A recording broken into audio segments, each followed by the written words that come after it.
I'm a big believer that everybody can learn. And so to me, when you have achievement gaps, it's not always a learning problem. It's an engagement problem. It's a relationship problem. It's a stress regulation problem. The kid doesn't feel intellectually safe, or they don't feel a sense of belonging. That is Dr. Lisa Riegel, neuroscience-informed leadership strategist, creator of the NeuroWell framework, and CEO of the Educational Partnerships Institute. Dr. Riegel explains that traditional school improvement plans fail because they ignore the brain science behind stress, perception, and motivation. She has spent over 20 years helping schools redesign their systems from the inside out. So our brain is like, we have these different departments in the brain responsible for taking in the environment and letting us know how we should feel about it. So the first one is our thalamus, and I call him our data manager. I name mine Harold. By the end of this conversation, you will learn why brain science reveals that school culture, not curriculum, drives student achievement, how a 15-year partnership with an alternative school produced a 30% increase in graduation rates, and a step-by-step framework for implementing change without overwhelming your team. I'm Dr. Matthew Flippen, and this is Transformational Educators. When did you first connect brain science with the, school improvement design? So in my studies, I really studied a lot of the social sciences like motivation and engagement, learning design, all that kind of stuff. And then I started realizing real change is happening in the brain. And I actually really got interested in the brain because of my children. My daughter had some health issues for a while. And so I started digging into how the brain works. And then my son, I'm the only one in my house without ADHD. So as a mom, I started really looking at what is going on in their head. And I started understanding the brain better. And then it just kind of ballooned from there, where I was like, this is science people know and need to know. And then the science of reading came down, and we finally started aligning the way we teach reading with the actual way our brain learns reading, which was like a big aha for people. And I started thinking, well, the same thing applies in behavior and motivation and happiness and all of these things. So why aren't we connecting the science with that end of what we're doing in schools versus just the academic piece? Well, one of the things we want to kind of connect that work to is school improvement plans. Right. So one of the things I'd love to hear about, is did you notice as you were working with schools that that this work connects to why plans fail at times, and what did that look like? So I've done lots of work in strategic planning, and my real where I shine is the implementation. How do we actually move a system? And so when we create a foundation using brain science, so how we build a culture that's ready for change. And then I created what I call the 8C commitment framework. And that framework has 3 C's that are related to planning. So there's clarity, coherence, and cadence. And again, none of these are going to work if you don't have a foundation with a positive culture. So you start with culture, then you get your planning C's, and really it's, what do you want to see? What do you want to hear? And it really relates back to kind of the stress, the way our brain perceives stress. When there's changes, we get stressed out. We don't have access to the thinking part of our brain. And I think in schools, a lot of times we ask teachers to do things. We give them some professional development, and then we say, you're good to go. Why don't you just go do it? And we're not attending to the science of change. And there's actually 7 conditions that need to occur for us to create a new habit. And most of the time they're not present, which is why everybody gives up on their New Year's resolutions like by January 15th. So I created the framework with the culture and then the planning C's. And then there's 2 C's related to engagement, which is really around coaching and collaboration. And so how do we create safe spaces for people to be productive and efficient in teams? And then the last 2 C's are about celebration and communication. And understanding, I'm a big proponent of self-awareness, self-regulation, and self-control. And as a school leader, you can't have self-control unless you have self-awareness and self-regulation. And then by doing that for yourself and then understanding how to do that, you can build those qualities in your staff so that they feel a sense of agency and control and safety, and they're able to actually make change and make transformation stick.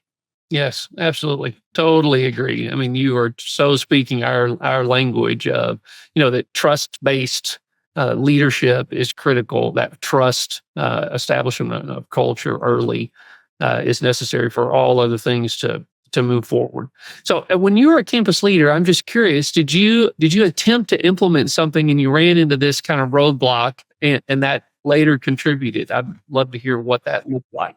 Well, I actually have a positive story that underlines why this really became important to me. So I created something called Terrific Teachers.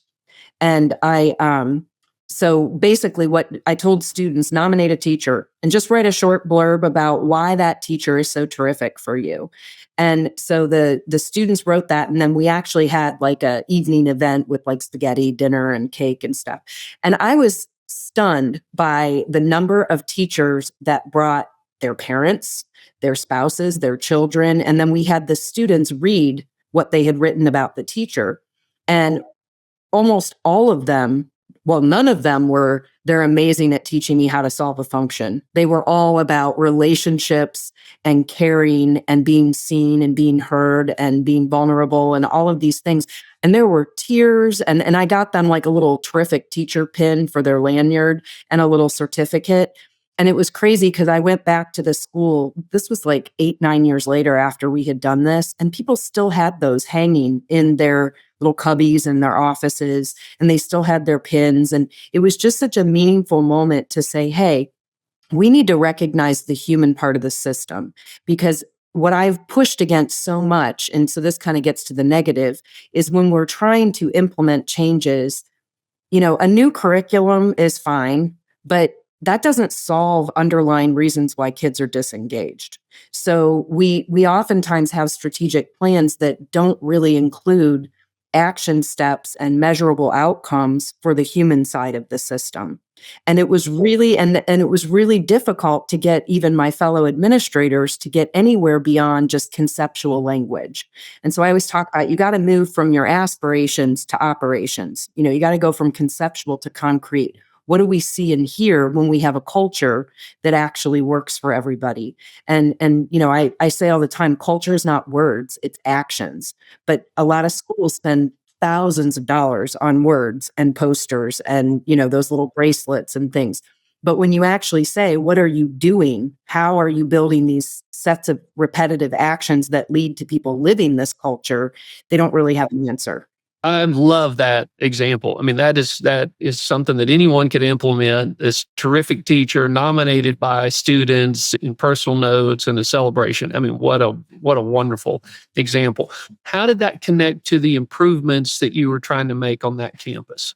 Some of it was trying to close achievement gaps. And again, it goes down. I'm a big believer that everybody can learn. And so to me, when you have achievement gaps, it's not always a learning problem. It's an engagement problem. It's a relationship problem. It's a stress regulation problem. The kid doesn't feel intellectually safe, or they don't feel a sense of belonging. And so by attacking those issues and saying, how do we build a sense of belonging where this place is emotionally and intellectually safe for kids? How do we have supportive classrooms? Those things will close achievement gaps. But I find that a lot of schools just buy more curriculum or more teachers or more tutors or more, but they're not really addressing that underlying reason of, why isn't this kid engaged in learning? Yeah, I mean, identifying the true root cause of challenges and gaps is a challenge for sure. So I love that you're speaking directly to that. So as you implemented this and that connection, what were the outcomes that you saw? What did that look like over time? Well, one thing that I saw was that, because some of the teachers that weren't nominated came, and the teachers who were nominated, it really was, it was evidence in their face of the importance of relationships with kids.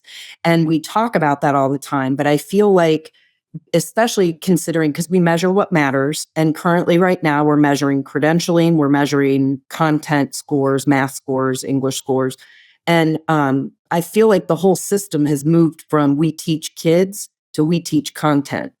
And so it was a wake-up call for people to recognize the power of shifting that back, that when we're teaching kids versus teaching content, our role in the classroom changes and those relationships we build change, and kids actually do better.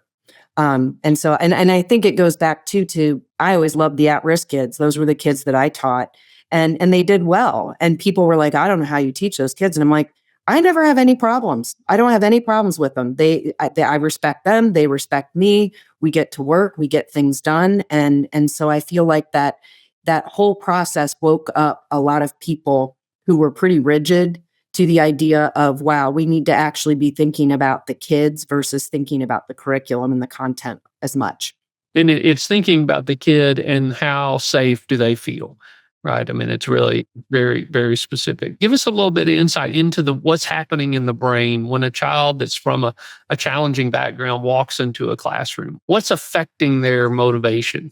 From a biology standpoint, like our brains, any of our behavior, academic behavior, social behavior, your behavior, my behavior, it's the product of our biology and our context. And so one of the things that I teach people a lot is about how perceptions are formed. So most people understand if you're stressed, you can't learn. And I mean, that's sort of a common knowledge at this point. But to me, the more important piece is what caused us the stress in the first place.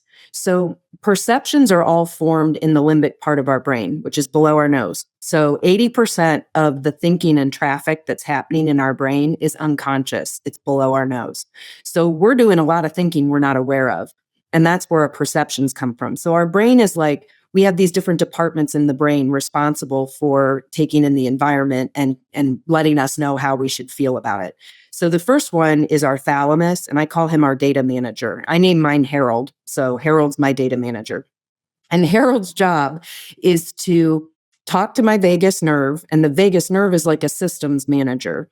And it's always policing our body to say, internally, is our heart beating, are our lungs functioning, is our stomach emptying, is everything working? And then its other job is to say, do we know where our body is in space? Because if I'm standing right next to a cliff, I could fall off. So the brain needs to be like, hey, you need to be alert.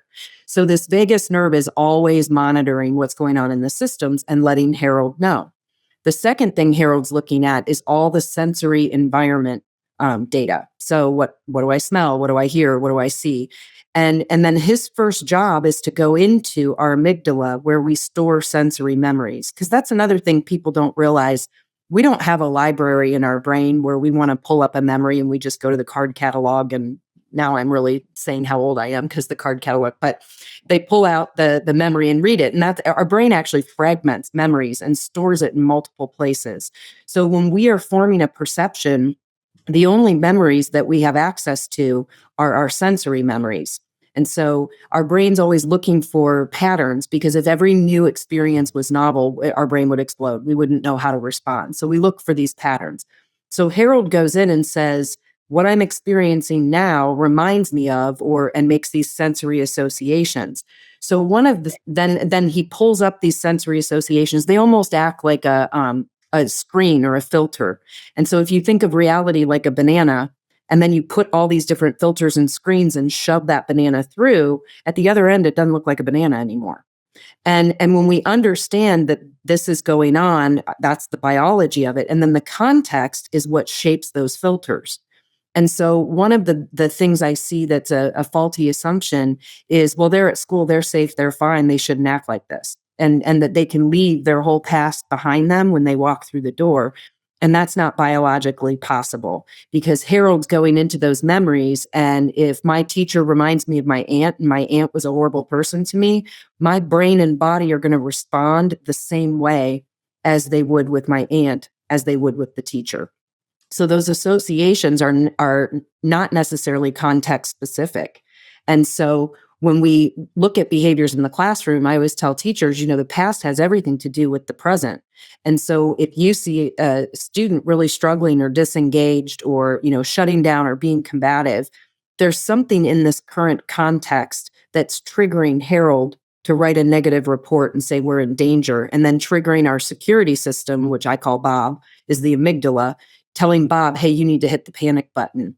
And the second thing with this is that what we're observing, if a student is in a stress reaction and their brain is saying you're in danger and made faulty associations, then we're not talking to that kid. We're talking to Harold and Bob. Because if Bob hits the panic button, he sends a message up to the front of our brain, which is where we live, our morals, our character, our beliefs, our information processing, all of that. Bob sends a message up that says, hey, we're in danger, so go grab a cup of coffee. We're going to have a fire drill. Get out of here. And Harold and I will take care of this, and then we'll let you know when it's safe to come back. And so when I see educators saying, well, why are you so upset? Or what's going on? Or why did you do that? They're trying to talk to the CEO, and the CEO isn't there. And that's why sometimes after we calm down, we're like, why did I do that? Like a kid can process what they did and be like, that was really stupid. I don't even know why I did that. So one of the things I talk a lot about is we need to teach people self-awareness so they understand what filters they have in their brain, because true self-control requires that the CEO is actually leading the organization and not the other way around. Hey, is today's conversation resonating with you? The educators we feature on this podcast all have one thing in common. They're committed to growth, not just for their students, but for themselves. At Graceland University, we've built programs and partnerships that support that kind of growth. Servant leadership and school transformation for educators who want to make a lasting difference. If you're curious about what that could look like for you, scan the QR code or check out the link in the show notes. Let's get back to the conversation. I think what's fascinating about this too is how, we talk about this as it relates to children, but really adults in the building are having the same type of experiences. They're reacting to a child that reminds them of a difficult child that they had before, or they're reacting to a leader who reminds them of a difficult leader they had before, or all the stresses and everything else that goes into that. I know that we had talked before about an example where you consulted with a system along this idea of top to bottom change, of improving safety. I'd love to hear about a little bit about that case of what it was like when you arrived, what you saw. I'm sure inside some alarms were going off, and then what the plan of improvement looked like to where they are today. So I've worked with this school for over 15 years, and they had a school improvement grant, and I was the person that came and delivered some professional development for them. And they are a school that is for kids who've been expelled, suspended, lots of mental health issues. They're basically for kids that regular school just isn't going to work. So when I started working with them, what I noticed was that the staff was, if a kid dropped an F-bomb, they didn't kick him out of class. They were ready to deal with kids that maybe came from, more difficult backgrounds. But what I said to the school director at one point, I said, you have a very loving staff that really cares about these kids. The problem is they're not learning anything. They've learned to distract and manipulate the system and not get anything done. And so you've created this protective bubble, but when they walk out into the real world, that bubble pops. So what are we really doing for them? And so she came back and said, this is haunting me because it's true. So what can we do? And I said, well, and we talked about how perceptions are formed. And I said, when a student walks through the door of a school, these are students that do not have positive associations with most things about school. And so what if we completely blew the whole system up and did things differently? So we removed class periods. The students now are in pods, and they travel with their pods for each of the teachers throughout the day. They switched all to mastery-based learning. And, we've been talking for decades about Sage on the stage versus Guide on the side, but I still see Sage on the stage most places I go.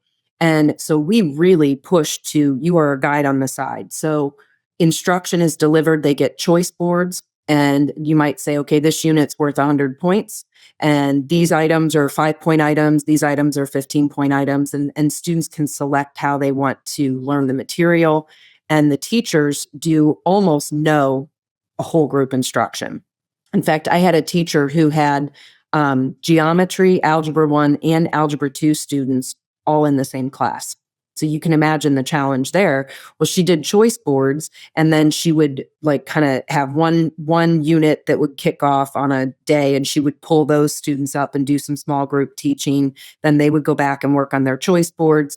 Then the next day it was the Algebra 1 kids, and then the next day. And so we worked really hard to redesign what the classroom looked like and position the teacher as a support system versus the knower of all things. And what she called me in April last year and she said, I'm done. And I said, what do you mean done? She said, we're finished. I put the Algebra 1 kids on Algebra 2. I've got the geometry kids moving into some advanced stuff. She's like, I don't know what to do with them. So the thing I hear from teachers all the time is, I have to teach them everything before they can do anything with it. And we kind of flipped that on its head. And what was nice about it too was that students, if they came in, because some of the students, they have homeless students, they have students that are dealing with major, major hunger, life issues. So what we did was we have these choice boards. Students can work on whatever they want to work on. And so if they're having a day that they just really need to make up, language arts work, then they can work on that in the other pods. And so it became a really self-directed learning atmosphere. What we found was that when we took the power struggle away from the students, because the students, it becomes kind of an art form to get the teacher angry and get them off track. And because that's an avoidance tactic, right? When we took that away, then there was no need to have conflict, and their discipline went down. The principal called me and said, I'm bored. Like, I was used to putting fires out all day. These kids are fine. Everybody's fine. And their graduation rate shot up 30%.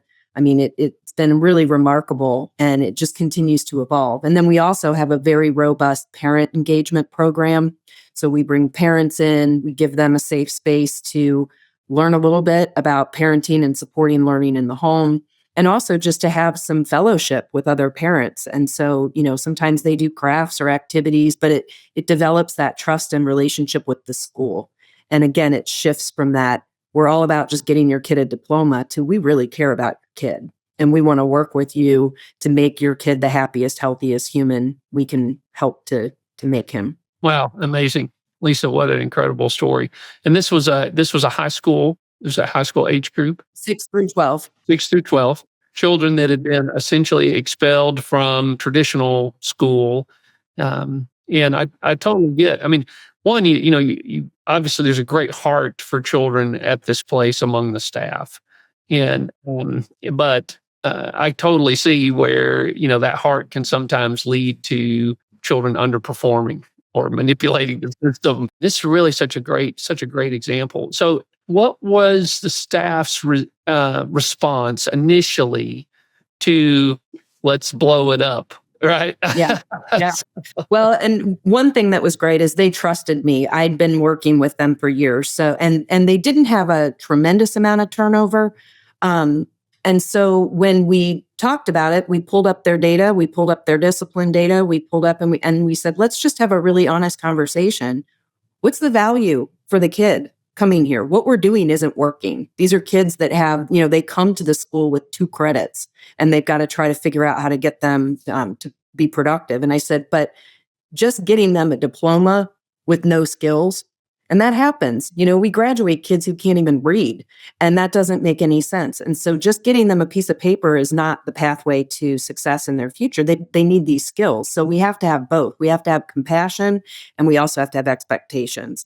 And so we talked about that for a while, and then there were tears, there were frustration, but I worked hand in hand, helping them build the curriculum, helping them go through and really think about how to structure their classrooms. I spent a lot of time in their classrooms, and really what happened was the proof was in the pudding. The kids all of a sudden started learning. And the teachers were like, what is this new world going on here? There was no conflict. The kids were getting things done. And now when you walk the school and you go into classrooms, you see little groups of students talking about the content, helping each other at the desk with the teacher in small group. They have all kinds of ways to track their productivity and their progress, and they celebrate that all the time. And we did lose 2 teachers. There were 2 teachers that were like, this isn't for me. And it was like, okay, then it's not the right place for you. But the staff they have now, when you go in and just see the staff, they love those kids and the kids know it. And it's interesting because they still have high risk kids that are coming to them. And, they come in and they always try to kind of puff their feathers and get their place, that they're tough and they're not going to do this. And it's amazing because the kids who go there go, we don't do that here. That's not how we act. And so I think they've like embraced the environment and the safety and the love that they know that the staff has for them, that when they ask them to do something, they're not just needling them to be compliant. And, it's not about control and compliance. It's truly about the kid. So I can imagine that someone is listening to this thinking, I heard you say you had to redesign the curriculum, so that's too hard. Well, you know what? It's not anymore because of AI. It's super easy, actually. And so basically, what we did, we took the curriculum they had and we broke it down in, first of all, we looked at curriculum is created for the 50th percentile. It's supposed to be effective for a kid in rural Texas and a kid in New York City and a kid in Alaska. And we all know they're totally different contexts. So every single thing doesn't work for every single kid. So what we did was we took the curriculum and said, okay, what are the parts of this what are the tools that kids generally like, that we get engagement, that we get, those are the ones we're going to do with the whole group. Then we looked at, okay, here's the skills they need to know. Here's all the other tools that the curriculum offers. So how could we create a choice board using those and then assign, the easier ones that are more lower level thinking are worth less points. And then you work your way up to more points. So that's what we did with the curriculum. And then we started to look for spaces where there were holes where they could create their own materials. And one of the things that I think, and I actually worked for the state of Ohio in trying to help educators understand the difference between standards, curriculum, instruction, and assessment. And it seems like it should be easy, but I hear people all the time say, I have to teach the curriculum. No, you have to teach the skills. You're teaching the standards. The curriculum is a tool to teach those standards. So if the curriculum isn't working to teach those standards, then why are you still using it? Like, use the pieces and parts that are successful. But I think teachers are so pressured to follow the curriculum exactly the way it goes. And so you end up with teachers saying things like, well, I just have to get through this curriculum. I don't have time for this. I have to get through it. And it's like, if you're going through the curriculum, but nobody's learning, you're not really teaching, you're just talking. And so how do we start to use it more strategically? And so that's kind of how we broke into the curriculum with AI. You can put a prompt in with AI that says, develop me a choice board for the following standards. And we have this, vendor curriculum, try to merge the two. And in 5 seconds, it'll spit out a choice board for you. So all the hard thinking we had to do way back when we started this is super easy now. Yeah, it's so true, so true. And we definitely are encouraging people to use the tools that we have in our hands. This idea of a guide versus a sage is actually the complete way that Graceland University's programs are structured. That our instructors are guides, facilitators of relationships and learning. So I totally align with that. So connect this process back to the brain science, and I'm curious about the what's happening in the brain of the leader in this kind of environment when they first are exposed to this kind of approach, right, that you've just introduced, and then what happens from that point forward. I would hope that someone would start to say, I wonder how I could experiment with this to do a small pilot or a small test so that I can build some confidence.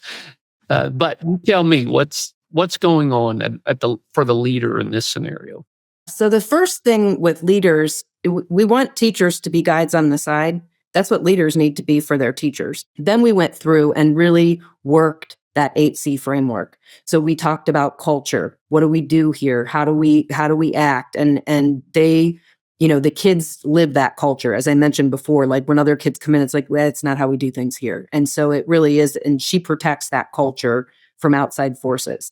Then we really went through and went through those planning, like cadence, coherence, and clarity. And the clarity piece, we worked together with the staff to say, what can this look like?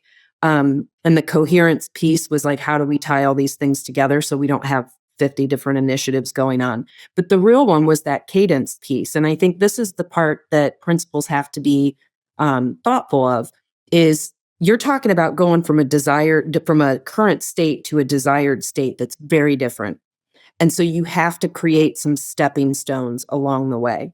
So, for example, I worked with a different school that said, we really want more student engagement. We want small group instruction. We want data driven small group intervention. And I was like, okay, well, all that is like a word salad. It's just conceptual. So, what do you want to see? So, we kind of stair stepped it out and we said, okay, first step, you're a whole group instructor and this is all you've ever known. First step, move your desks and put kids in small groups. That's it. And teach the small groups 3 times a week. So instead of teaching whole group instruction, you're going to pull small groups. And what we knew was that teachers would complain and say, now I have to teach this 4 times. I'm never going to have enough time to get through everything, right? But we were like, that's okay. We sometimes have to slow down to speed up. So for right now, just get used to transitions, get used to having students that you're not monitoring directly that are in small groups. Then we move to, okay, now you look out and you say, maybe I could give them something other than busy work when I'm working with students. So maybe I could actually relinquish some of that control and let them be doing some of the learning. Then the third step would be, okay, why am I teaching the same thing 4 times? Maybe I can be strategic and group kids and be teaching different things based on where they are in that learning progression. And then finally, you end up getting to a more desired state where things are moving around and the teacher has relinquished that control.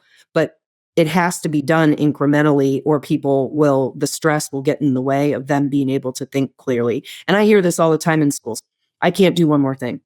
And I'm like, but what if that one thing isn't doing one more thing? It's improving what you're currently doing, but they're Harold and Bob are running the show. And they're like, you're telling me one more thing. I've hit the panic button. I'm not listening anymore.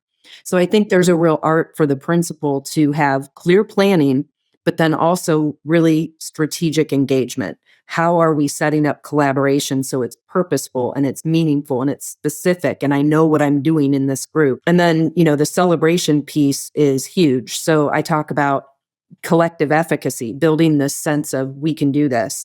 And there's 4 ways that you build collective efficacy. So the first one is just do it. And, you try it and you don't die and you're like, oh, okay, I can do this. The second is watch somebody else do it. It's vicarious experience. The third is peer persuasion. This is how we do it.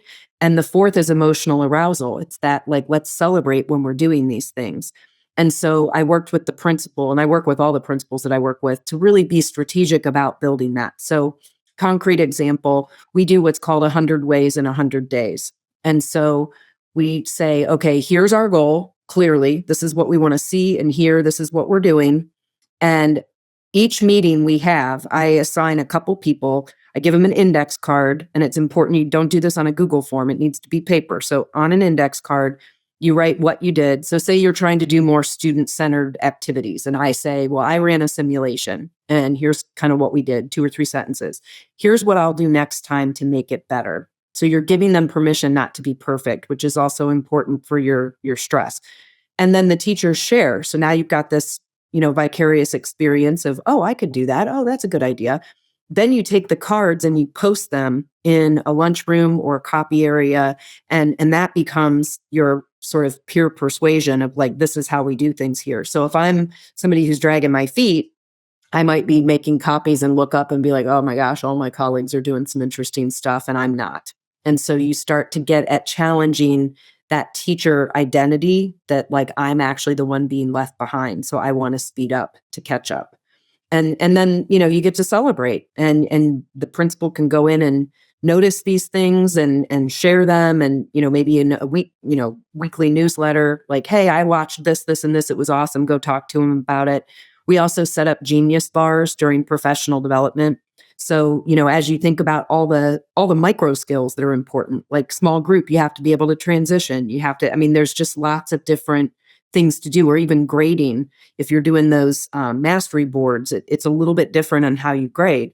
So we would have teachers that the principal would say, hey, I noticed that you're doing this really, really well. Will you be a genius at our next genius bar? And then teachers could go in and have some structured conversations with their colleagues and see samples in the context that we're working.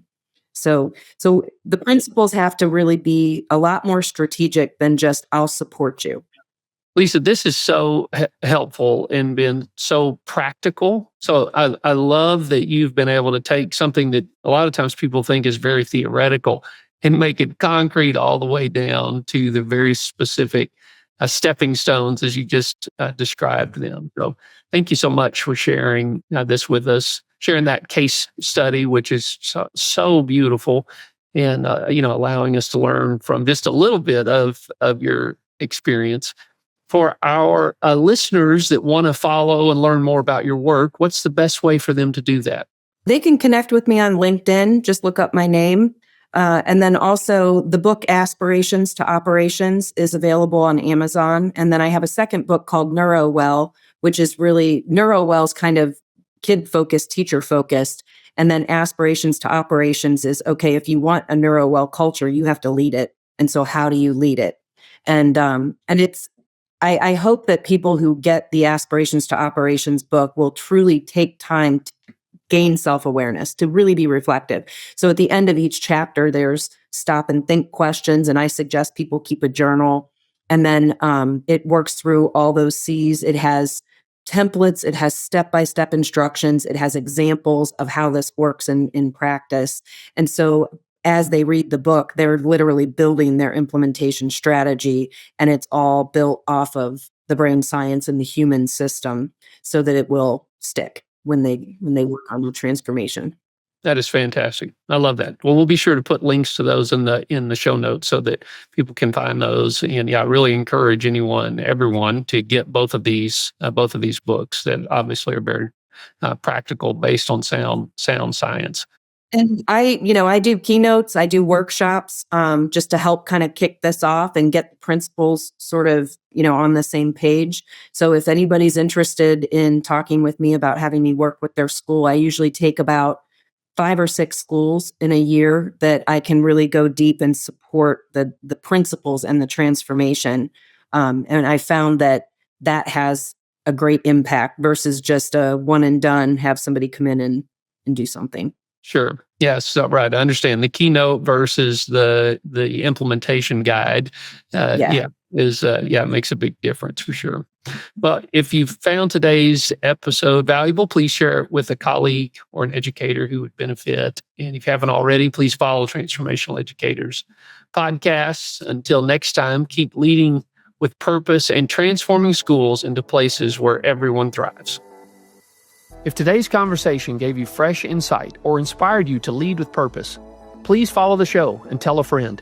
It helps us reach more educators who want to make a difference.